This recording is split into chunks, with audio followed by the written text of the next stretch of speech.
দিদি, আমার ঘরটা ঝাড় দাওনি? হ্যাঁ, এই তো দিয়ে এলাম।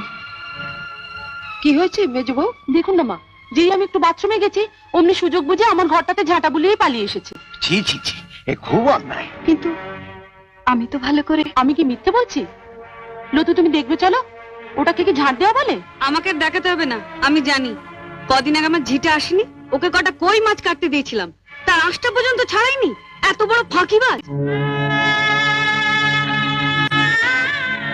মা দেখুন, আমার রোজ রোজ এই খিটিমিটি ভালো লাগে না। দেবার বেলা আমরা তো কিছু কম টাকা দিই না। আপনি বরং আমার কাজের জন্য আর একটা ঝি রেখে দিন। কেন? ও থাকতে আরেকটা ঝি রাখবো কেন? ও তাহলে সারাদিন কি করবে? বসে বসে গিলবে?